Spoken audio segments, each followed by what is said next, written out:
When Tyler and Cole Northrup go kayaking, Grab them. Yeah, let's get them one at a time. the father-son duo sets off Okay, all right. in style. In 2010, I decided I was going to build a boat. 500 hours later, I had a boat, and that's this one you see. I didn't learn my lesson the first time, so I built a second one. That's the one Cole's in. These are nice, dude. I don't know how you did this. These are crazy. With such carefully crafted kayaks, Tyler, a Good Samaritan Society leader in Sioux Falls, thought a special family adventure would be a great way to paddle into summer. We decided on a 2-night, 3-day Missouri River trip in our kayaks, where we'd camp out on islands in the Missouri River. 2 days into the trek, The river wasn't flowing like we thought it would, so we had to paddle. Went 30 miles that day. At one point we were tracking paddle strokes, and I'm pretty sure we did over 30,000 each. So by the time we got to the island we were going to stay at, we were spent.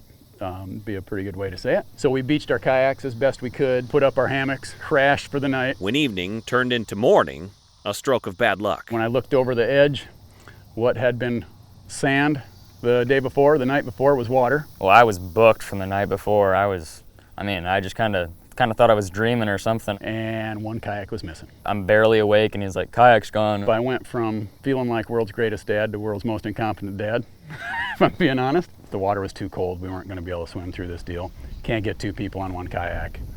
So we had ourselves a problem. After hours of searching, even with the help of nearby fishermen, the kayak was nowhere to be found. I was pretty sure that thing had sunk too, and like he said, all the time that he spent making that was rough. We then posted to Facebook on the way home. I didn't expect too much from that, but within 3 hours it had 3,000 shares on it. The Hail Mary Facebook plea had spread to an army of local Good Samaritans. I noticed it on social media. I noticed it on Facebook. He called me the next morning. And I asked him if he found his kayak, and no, he didn't find his kayak. I just was starting to pretty well settle in with the fact that it must have hit something, rolled up on its side, took on water, and probably swamped and sank. I said, well, Springfield traffic system. I have an airplane in Springfield. I said, I'd be more than happy to go help you look for it. Departing runway 15. Didn't know him, but just wanted to offer my assistance. Hope took off inside Tyler after meeting Nick, a fellow kayaker and pilot. We jumped in his plane, went up. I took him back to where we had camped. The river system is kind of a snarly mess where he lost a kayak. We were cruising along right over top the marsh area. He turned, he dipped to the right a little, and I looked out my window, and there it was right below us. Just stranded on a sandbar.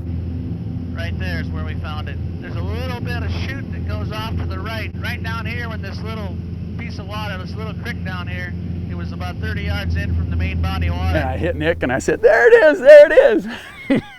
He was pretty excited when we found it. He said afterwards, I thought maybe you were kidding, but I didn't think you'd joke about something like that. While Tyler fetched the kayak shortly after, Nick shared the good news with his wife. He texted me and said, hey, we found the kayak, and I was just like, so excited. Leanne just so happens to be Good Samaritan North Point, this is Leanne. How may I help you? a 25-year employee at the Good Samaritan Society in Tyndall. Julie, the administrator, told all of us, did you see that story I posted about the missing kayak? The guy that posted it actually is the IT guy that really helped us out a lot here. So when he texted me and said, we found the kayak, which I didn't know he was doing, I said, he works for Good Samaritan. So then he told Tyler, hey, my wife works for Good Samaritan too. I found out that his wife worked there and he had that connection. He was doing some volunteer work. It was pretty clear what kind of person I was dealing with here. He'll help anybody. He's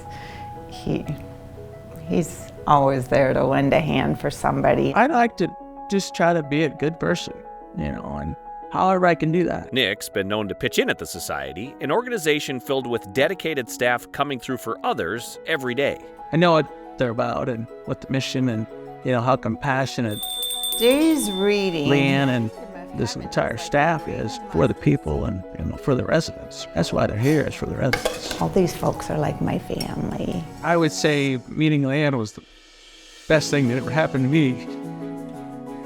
But, It's the reason God put us on this earth, is to help one another, and, that's what Good Sam does. We're here to help those that can't help themselves. that need an extra hand. The big thing in what I saw happen there happens every day at our Good Samaritan Society communities. It's about people helping each other and doing the right thing. To me, it was just another ordinary day. I didn't think it was a big deal.